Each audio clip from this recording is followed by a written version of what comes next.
New York Giants general manager Joe Schoen and head coach Brian Daboll addressed the media a day after setting the initial 53-man roster, and there were a couple things that were said that had me scratching my head. I'm going to tell you what they are coming up next on the Locked On Giants podcast.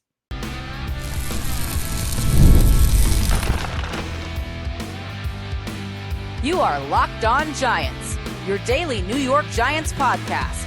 Part of the Locked On Podcast Network, your team every day.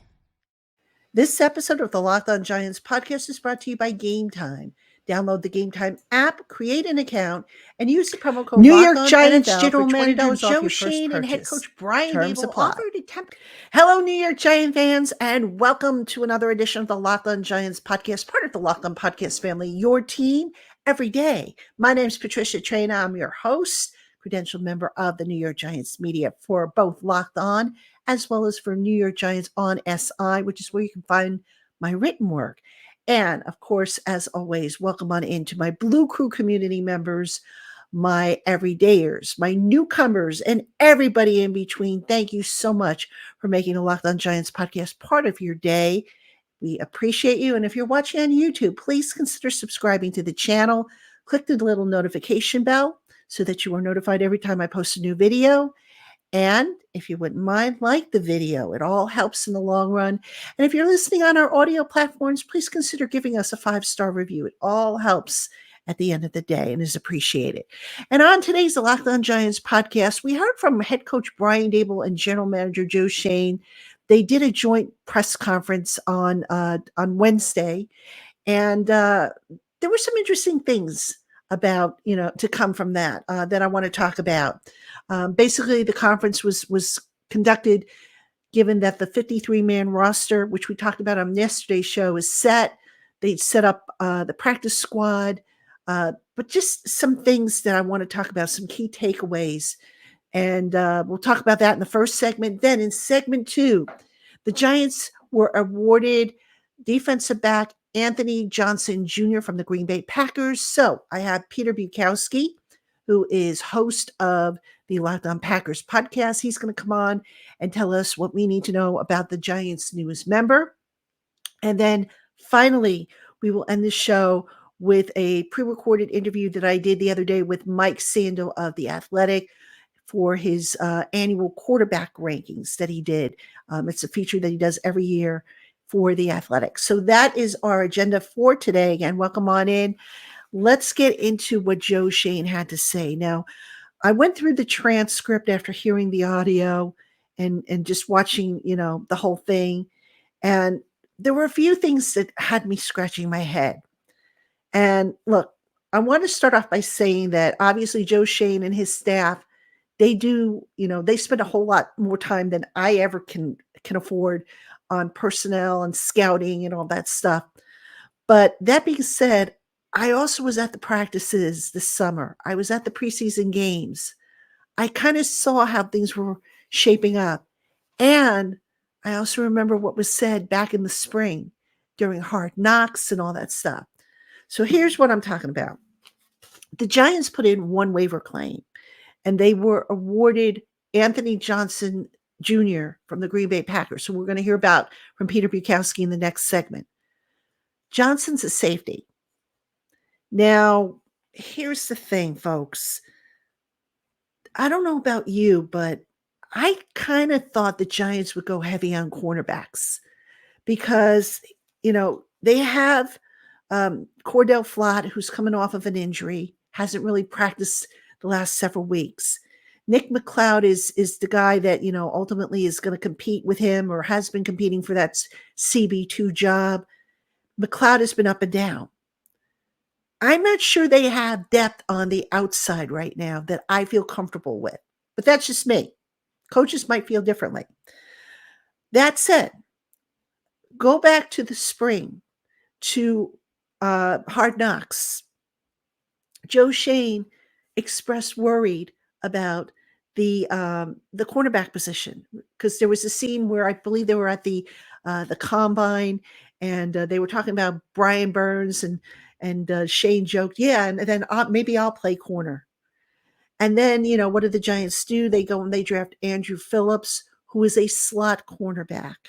All right. I didn't necessarily have a problem with that move, but to me, the depth at outside cornerback is still very young. It is still very shaky. And I don't know how the Giants can sit there, how, Shane and Daboll can sit there with a straight face and say, that everything's going to be okay. Now, granted, what else are they going to say? Are they going to sit there and say, oh my God, we're panicking because, we're not confident? I get all that. But to me, there's a disconnect. There's something that we're not being told. And who knows, maybe they'll turn out right. Maybe they will, maybe Cordell Flott or Nick McLeod, whoever wins that starting CB2 job, will be just fine. And maybe the cornerbacks, Deontay Banks and whoever CB2 is, maybe they will stay healthy to where we don't have to worry about the depth behind them. I have concerns about that unit still. Now, if they come out and they play lights out against, Minnesota with Justin Jefferson, and then the following week they've got Terry McLaurin, and then they've got some other great receivers coming down the pipe. If they start to show me over the first 3 weeks or so that everything is going to be okay, then I'll say, all right, I was wrong. But we know what we saw against the Jets, where that first group of cornerbacks just did not look good. We know what we saw in the preseason. We know what was said on Hard Knocks. We know that Joe Schoen tried to draft a cornerback, for the outside, only to not be able to do so. So we went to a slot cornerback. That position worries me, folks. And again, I hope I'm wrong. Joe Schoen and his group, they know better than I do, but we'll see. But that was the top, one of the top things that popped up at me, that they, spoke about the cornerback position and how confident they are. And again, I get it. They're not going to sit there and diss the group or the players, but still, there's that contradiction, kind of like there was that contradiction with Daniel Jones. Oh, we have faith in Daniel Jones, but here they are, they're trying to draft to move up to get a quarterback. So there's kind of double-sidedness going on, if you will. So we'll see how it plays out, obviously. All right. The other, a couple of other things that popped up. Joe Schoen mentioned that none of the Giants waived players were claimed by other teams. That we saw actually when we got the personnel report that the league put out today at just after 12. Not a surprise, but you'd like to maybe see some of these guys get picked up, because I don't know, to me, that's kind of an indication where if these guys are getting picked up off waivers, that means you had a really good group. I get it to where, sometimes the numbers, there's 1,200 guys that get cut and, less than 100 of them maybe get claimed, but it's still a little disheartening to me, I think. The other thing, a couple of other things that Shane and Daboll talked about. Shane and Daboll were asked about how do they define success. John Mara, the team owner, talked about, he's going to be looking for improvement by the end of the year. When he walks off the field at the end of the year, he wants to see an improved team. And Shane, in particular, was asked about that. And I don't know, he just seemed very uncomfortable when that question was brought up. Didn't want to define what success is. I was kind of surprised that he didn't say, we want to improve every week. We want to be better than in week 18 than we were in week, 1. So I just found that a little, head scratching, so to speak. And then the final thing that was said, this by head coach Brian Daboll, he was asked about Evan Neal and will they consider cross-training him at guard? And he said, no, we're going to keep him at right tackle for the time being. And when asked why, he said, we have enough guards and he needs to work at right tackle. That's another one I didn't quite get. I mean, I did, but yet I didn't. Now, the time to have cross-trained, begun the cross-training of Evan Neal, you can argue that would have been in the springtime. But Evan Neal has played the position of guard before. So, I don't know why it would be a big deal to not give the guy snaps during the regular season. Now, remember, the media gets kicked out of practice after 15 minutes now that we are in the regular season. So we won't know if they will actually, play Neil at guard. But I just thought that was kind of a weird answer. He needs snaps at right tackle. Okay, does that mean that, you're looking at him as your swing tackle, which is what I think they're doing? So, I just those things in particular kind of jumped out at me and made me, left me scratching my head as to what they were doing. We go back to, I think it was last week, the Giants cleared some salary cap space by restructuring Andrew Thomas. And the thought at the time was, oh, they're doing it because they're getting ready to load up on the waiver wire. And then they only claimed that they made one, they put one claim in and that was it. You know, I just didn't get that. I really didn't. And I hope that they are right when they say that they feel good about this roster and that, it's a promising roster. We will see soon enough how this all plays out.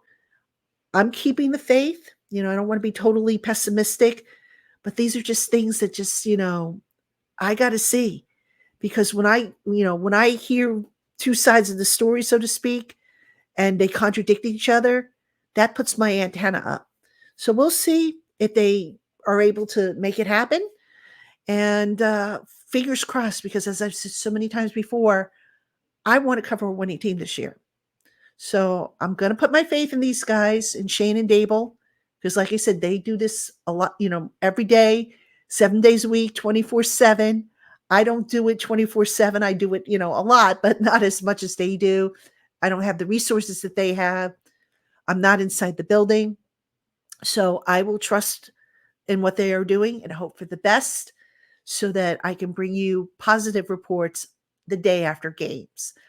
All right, folks, coming up next, Peter Bukowski of Locked On Packers joins me, and he's going to tell us about Anthony Johnson Jr., the new safety that the Giants acquired via waivers.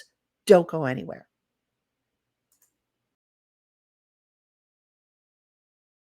Hey, Giant fans. When I'm not covering the New York Giants, I enjoy going to live events, be they concerts, plays, or other sporting events. And with the Game Time app, I never have to worry about being shut out of any event that I might want to attend. Game Time actually has a new feature called Game Time Picks, which makes getting the tickets for your favorite events even easier. Game Time Picks filters out the fluff to show you only the most incredible deals on great seats so that you don't have to waste time searching through thousands of tickets. With Game Time, there are no hidden fees. You'll know exactly what you're paying for before you check out. You'll get clear images of your seat views, and you'll also get event cancellation protection. And if you find tickets elsewhere in the same section and row for less, Game Time will give you 110% of the difference. So go on and get the tickets that you want. Download the Game Time app, create an account, and use the promo code LOCKEDONNFL for $20 off your first purchase. Download Game Time today. What time is it? It's game time. All right, New York Giant fans, welcome back to the Locked On Giants podcast. I'm your host, Patricia Traina, and in this segment, as promised, Peter Bukowski, host of Locked On Packers, joins me, and he's going to answer a couple questions or so about Anthony Johnson Jr., the safety, or actually defensive back is probably the better term for him, that the Giants were awarded off of waivers. And Peter, first off, thank you for joining me. Good to see you again. As always, glad to be here. Excited to talk about a player that I was pretty surprised and said on my show, I was pretty surprised did not make the Packers roster. All right. So tell us about Anthony. First off, is he a cornerback, a safety? What's his role? What has he done? Does he play special teams? Yes to all of the above is the answer. He started as a corner at Iowa State. And so that was where and I thought if he had been a corner in that draft class, he would have been a pretty good corner in that draft class a couple years ago. But he switched to safety his senior year, which was something his coaches had asked him to do. They needed him to do it. And I thought he really developed over the course of that season. And came into Green Bay as a 7th round pick. I was shocked he went that far. I mean, this is someone that in full transparency for your audience, I was a huge Anthony Johnson Jr. fan in the pre-draft process. I thought he was like a 3rd round, 4th round kind of player. The fact that he fell, I was just like, the Packers got a steal. Green Bay never really fully agreed on that. He didn't get a great opportunity in training camp to compete. And then even after doing some nice things in preseason, didn't get many opportunities last year. And then you see what the Packers did in the draft. 3 safeties. They tell us what they think about the players with the draft. Brian Gutekunst will just throw draft picks at the problem. They kind of think he's just a guy. I personally saw more than that. I saw someone, you watch the Baltimore game, like if Giants fans want to get excited, go watch the Baltimore game. Anthony Johnson Jr. was flying around. He will hit. He will tackle. I don't think, a ball skills playmaker is what he'll ever be, but if you want someone to compete on special teams who can be, I thought he was going to be safety 4. This was a special teams primarily decision for the Packers. Zane Anderson, who they got from the Ravens, was going to be the special teams guy, and they had drafted 3 guys plus Xavier McKinney. So this was really a Xavier McKinney for Anthony Johnson Jr. trade for Giants fans. Hope you're happy with what you got on that one. But no, he's a guy who I think he can fill a lot of roles, frankly, for the Giants. Where's his strength, though? Is he more man coverage? I mean, assuming that he plays cornerback, is he more man? Is he more zone? I mean, what does he do well? I think in the NFL, we don't have a good answer for that because he just wasn't given any opportunities to play corner if he's going to play corner. And maybe that's where the Giants see him. Maybe the Giants in the pre-draft evaluated him as a corner a couple of years ago. He did play in the slot a little bit a couple of weeks ago in preseason. That was something the Packers were experimenting with, playing these 3 safety looks where you drop one of your safeties down in the slot. Javon Bullard got a chance to do that, and Anthony Johnson did as well. I think that's an interesting role in any defense, is having a safety who can play in the slot, who can be an overhang defender and also play in the deep half or the deep middle. I look at what the Giants have. I mean, look, I really like Tyler Newman as well. I know he didn't test great. I think if Anthony Johnson has to play safety for the Giants, he can. Like, I think that's a reasonable place for him. He can play downhill. That's where you want him, playing downhill. He's not someone who I think you want to say, hey, go read and react. That's where he's still figuring this out. Because remember, he's new to safety. If you want him to just say, go cover that guy, I think he can do that if you want to use him as a matchup player. I don't know enough about Jason Pinnock and Dane Belton to give you a good read on what they can do. But if they want to use a 3 safety look and say against a Dallas Goedert in Philadelphia and say, we need a matchup guy, I think he could do that. He wasn't asked to do that in Green Bay. But that's something that I do think in the right situation, in the right defense, he could be that kind of player. Give me his intangibles, play strength, speed, all that stuff. What does he do well? What doesn't he do well? So we haven't seen him a ton on the field. I think speed-wise, he is fast enough. He's not going to blow you away with his speed, but if you look at his draft profile, he was a little undersized and did not run the fastest 40. But if you dig down into the splits, 1.53 10-yard split, that's top 10 percentile kind of stuff. His 37.5 vertical jump is in the 84th percentile. 10.5 broad jump is in the 84th percentile.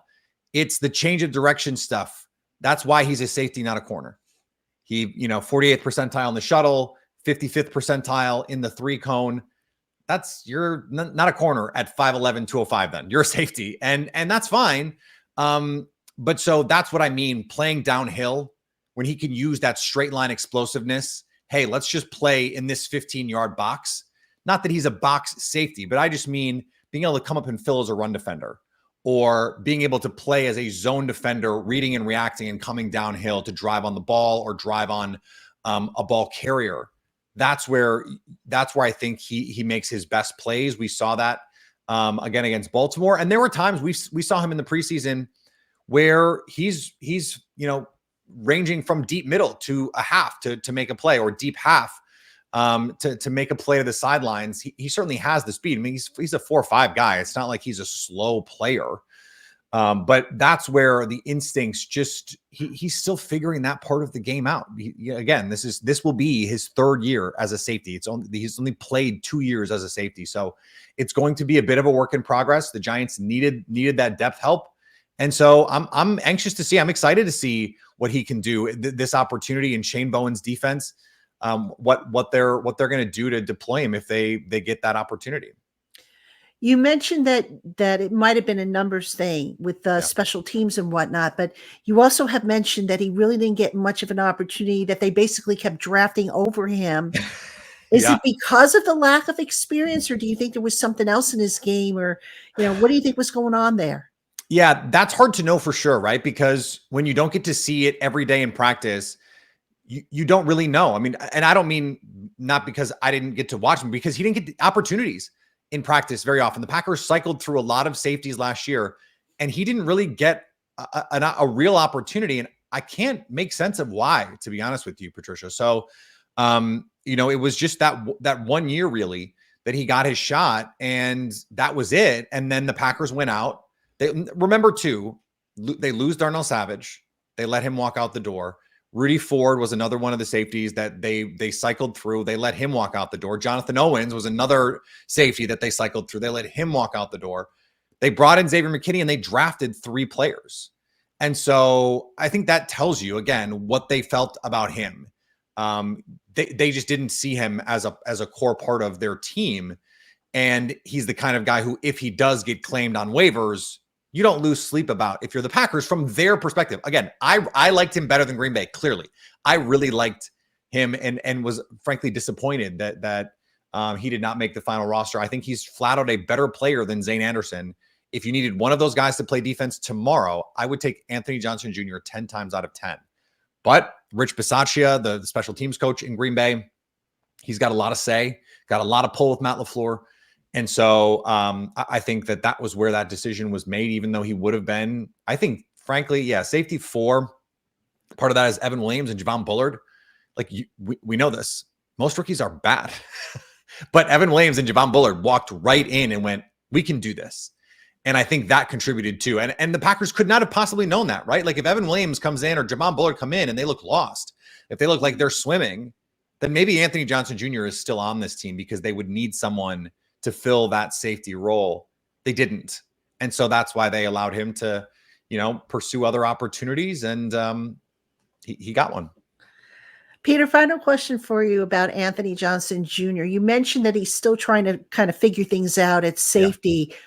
Where do you think the next logical step, though, is for him to become a functioning part of the Giants defense? What does he need to show? Because obviously, if he's new to the position, he's still learning it. But what's the most pressing area do you think he needs to show? I think it's feel in space, understanding route combinations and predicting. So I'll give you a great example. Evan Williams, this Packers rookie from Oregon, he's had 5 interceptions in training camp. And anytime you ask him why he got an interception, he can tell you the route distribution. He can tell you why that he felt the receiver coming this way, and he knew that there would be a receiver going the other way. Like, he has terrific feel and instincts and understanding of space. And that, having been new to the position, is something that he just doesn't have right now. Seeing things clearly, diagnosing, feel, all of that stuff, they go hand in hand, right? And so that means you play a little slower. And I think this year we started to see him play a little bit faster in preseason, coming downhill, seeing it, diagnosing it, and firing his guns coming downhill to make tackles. But in coverage, it still at times looked a little indecisive, a little wonky. And so you're going, okay, as a former corner, he's got coverage ability, but it's being more comfortable playing top down in coverage. And that's just something that I think he needs the reps on. Frankly, I'm glad he's going to go somewhere where he's going to, at least in practice, get some reps, because the Giants need the bodies there. So that's something that I do think can be developed. He's a great kid. If you ask any of his Iowa State teammates that, they love the kid. And so he's a good enough athlete, I think, to make this work. And I'm excited to watch his career. Peter, appreciate the feedback. He is Peter Bukowski. He's the host of Locked On Packers. Make sure you check him out as well as all our Locked On hosts. NFL's kicking off next week, and we're all going to be in full gear. We're already in full gear. So, Peter, thank you for coming on. Giant fans, stay tuned. Coming up next, I have Mike Sando. He's going to talk about his quarterback rankings, his annual quarterback rankings. So please don't go anywhere.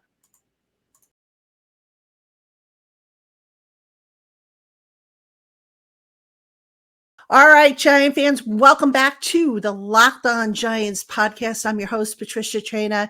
And as promised, I am joined by Mike Sando. He's a senior writer and analyst for The Athletic and also the author of the annual Quarterback Tiers. This year's 2024 Quarterbacks Tiers article is available on The Athletic, which you can check out with a subscription. They have some great deals going on. Mike, thanks so much for joining me on the podcast. It's good to be here, Patricia. Always good to see you. And Mike, I always find the tiers article to be interesting. I wrote about it for SI, Giants on SI. And I just want to for those who are not familiar with it because they don't have a subscription or they're not sure how this comes about, can you just give us a little bit of background as to what criteria goes into this and how you come up with the actual rankings? Yes. So after the draft, when pretty much everyone's drafted a quarterback or they've signed a veteran, we know who the candidates are to start for every team. I'll put together a list of those guys. There's no rookies on my list because they haven't played, but there usually be 35 or so quarterbacks. Some of them will be, Mahomes, and then some of them will be Jarrett Stidham and Zach Wilson. I put them all in there just in case. And then I will go to 50 coaches and executives in the league that I have good relationship with and can speak freely and candidly with. And I will give them a ballot that we'll talk through, or sometimes they'll just fill it out and give me a call, or we'll go back and forth texting, whatever. But they will put each one of those quarterbacks into a tier. And so each tier is defined starting at tier 1, the best, down to tier 5, which would be like not even a starter, right? It'd be this guy's a backup. So Mahomes and Burrow and Josh Allen came into tier 1, which is, hey, this guy carries the team every week. The team wins because of him. And he expertly handles those pure passing situations when the run game's stripped away, quarterback run's not that big of a threat. When you have to throw to win, those three guys made the cut. It's a small number for tier 1. We had Aaron Rodgers fall out of that. Justin Herbert fell out of that. Lamar Jackson came right up to the brink. He's the top guy in tier 2, and he's the 4th guy overall, ahead of Herbert, ahead of Rodgers. The voters are a little bit conflicted with him because when he has had to throw the ball, it hasn't looked nearly as good as when all aspects of the offense are available to him. So there's debate around him because he's obviously an MVP, but there's debate around several of them. And look forward to discussing whatever you think is interesting about it. But that's the general setup down to 1, 2, 3, 4, 1 better, 4 worse. And we can go into the nuances of each tier, but they can check that out too on the story. Now, before we get to the Giants and quarterback Daniel Jones, something I found interesting, Aaron Rodgers fell out of the top tier, and I think he was in tier 2, if I'm not mistaken. Did that surprise you? A little bit. I wasn't sure what to expect because, it's really been 2 years ago that he played a full season and wasn't probably his best. I mean, he was winding down in Green Bay. He wasn't happy there. People wondered, physically where he was at. And then last year, having an injury at his age, and now there's some uncertainty among the voters. So 23 of the 50 still put him in tier 1, but he actually got votes in below tier 2 of people just saying, I think he might even be done, a few people. So yeah, it was a little bit surprising, but it kind of feels right that there's a little bit of skepticism, at least. If he gets out there and is healthy, I think he's going to play well. But at this age and with that injury on that turf, new team, it's not a guarantee. Now let's talk about Daniel Jones. Last year, Daniel was in tier 3. This year, he dropped to tier 4. He's the top. I think he's the top guy in tier 4. I'm assuming the injury had something to do with it, but I guess what I was kind of surprised a little bit, maybe you can shed some light on this, is this year, Brian Daboll is going to call the plays. This year, the Giants finally got him a number 1 receiver in Malik Neighbors. This year, they upgraded the offensive line. Why do you think Daniel fell? Yeah, I think he fell because he hasn't played really well consistently at any point, and then he has some injury concerns. Some of that through style of play, and some of that through the protection, obviously, that you alluded to with the neck, with the knee coming off of that. And so, I think he's one of those guys who's had multiple years that weren't great, one year that was encouraging, and that one encouraging year being sandwiched by some skepticism probably knocks him down a notch. If you look at tier three, I think you can kind of see the top of tier three is all highly paid guys with either they've been on good offenses or there's hope for them. That would be Tua, Lawrence, Kyler Murray, Deshaun Watson. We'll see what happens. Bottom of tier three, Baker Mayfield, Derek Smith, Geno Carr. The last guy is Russell Wilson, just barely holding on, but at danger of falling out of tier three. Though that tier is you're still starting quarterback. Tier four, we're starting to have questions about whether you're really going to be the guy. And so Daniel Jones is at the top of that. He kind of needs to have a good season, I think, to show that he's somebody who's going to be, looked at as a long-term starting quarterback. He has to reestablish. Your own opinion.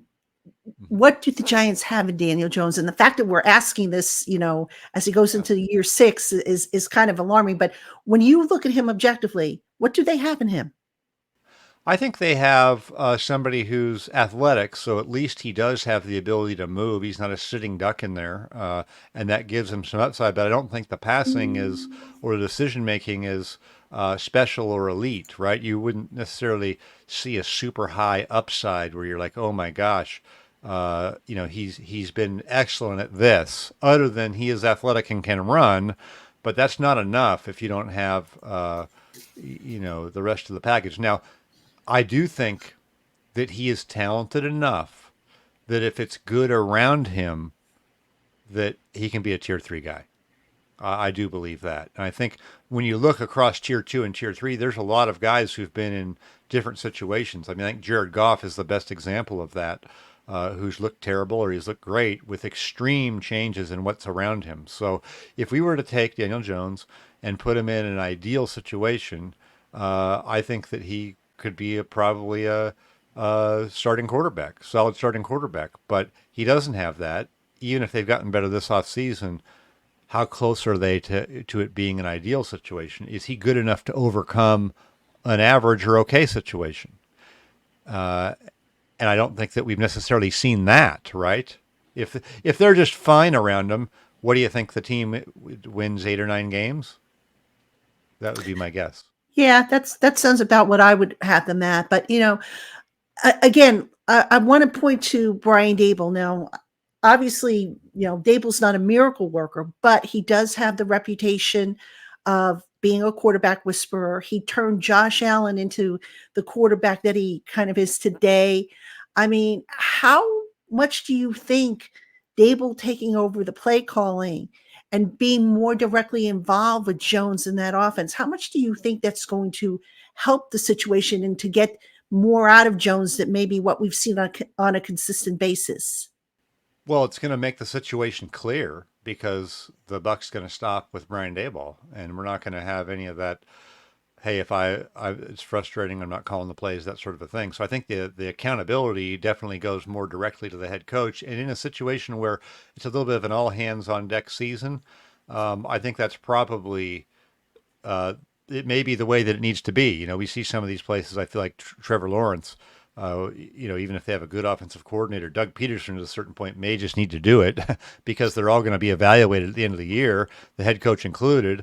And so I get why he wants to do that.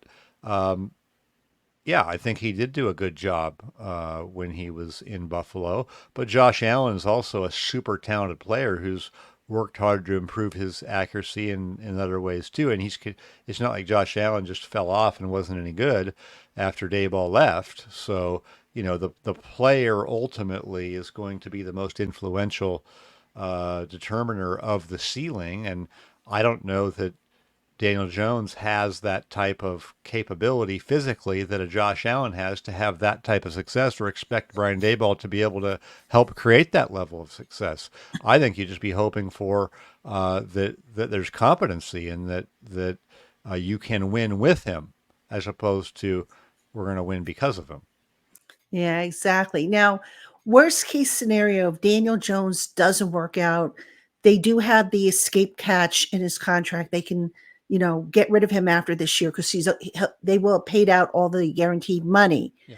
But given the state of the roster where it is currently, how much of a setback do you think it would be for the Giants if they have to start all over again at quarterback? Uh, it would be a big setback, but it depends if they're picking super high in the draft or they have an alternative, somebody they can get, then you can rebound more quickly. And I think we have seen teams, you've been able to sometimes acquire quarterbacks easier than you have in the past. Some of these guys have changed teams, so there could be that type of an avenue for them to consider. But yeah, it'd be here's the issue. I'm just going to look at their schedule. Is their schedule tough early? I don't have it off the top of my head. Weeks 3 through 8 is probably the toughest stretch.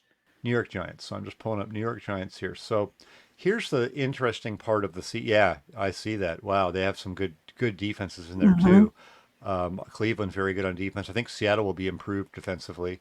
Cincinnati, yeah, some good defenses. So I think the thing to look out for would be if, let's just say, Daniel Jones is a little banged up early in the year, or the season kind of goes a little bit sideways, then the question is going to be, do you want to have him out there? Because if he gets hurt again, you could be stuck with the money in the future, right? And so that has come into play with some of these quarterbacks in recent years, where you saw Derek Carr held out at the end of his tenure in Oakland, right, or at the Las Vegas. That sort of a thing with the injury guarantee could become a component if the season were to be going poorly or Daniel Jones weren't looking good. And so that was something that was brought up to me by one of the voters in the survey to look out for this season, because teams do take into account those huge costs that can lock in when a guy gets hurt. Mike, final question. This doesn't really have to do so much with the quarterback or Daniel Jones, but we have been tracking the roster cuts, and we have seen now a lot of members from the 2022 class, I believe it was, either get cut or traded or just moved to a different team and whatnot. I mean, that kind of underscores the difficulty that teams have in getting the position right. I mean, you've covered this sport a long time. I mean, what else can be done to kind of get these decision rights? I mean, because it just seems like a guy coming out of college can have all the potential in the world, and then he gets to the pros and it doesn't click. I mean, how do they kind of cut down on this error rate that seems to be popping up? Well, what they've done is they've adjusted how they coach the players, and they've tried to make things simpler for the player coming out of college, and they've tried to adapt offenses in the pros to be more like college to help these guys, because everything is super fast now speed-wise. You don't have patience with a lot of the ownership to have a development plan, or a quarterback development plan, or a coach development plan, and a player development plan, right? You're trying to win. You really have to win in the first couple of years to even get a third year. And like look at the Giants situation now, it's like, oh my gosh, there's all this pressure to do it. They can't be taking a long-term approach to to developing quarterbacks. So I think that's what's happened, is they've just decided, hey, we'll try to hire the next Sean McVay and see if he can make the offense go with this quarterback. And if not, we'll move on. Like you said, the class of 2022, we'll move on quicker, which is easier to do now because there's so much money in football, and the owners have so much money that even after they sign a guy or draft a guy, they can kind of decide to move on and go to the next guy. Yeah, it's just wild. It's amazing how, guys at the top of the draft order, sometimes they work out, sometimes they don't. Sometimes, a guy in the second round will work out better. Yeah, I mean, it's just, there's been no rhyme or reason with, quarterbacks. And that's why, when people say, oh, the Giants have to draft a quarterback, at number 6, there's no guarantees. And it's scary if you think about it. No, you got no chance of getting one if you don't take one, but you might still have a low chance of getting one if you take one. Yeah, That's the thing. exactly. It's crazy. Yeah. Definitely. All right, Mike, I appreciate you coming on. He is Mike Sando. He's a senior analyst for The Athletic, author of the 2024 quarterback tiers. You can see the entire list of quarterbacks and some surprises in there, like we kind of talked about a little bit, where Daniel Jones is ranked. So do check him out. The Athletic has special offers available for first-time subscribers. For Mike Sando, I'm Patricia Traina. Thank you, Giant fans, for tuning into the Locked On Giants podcast.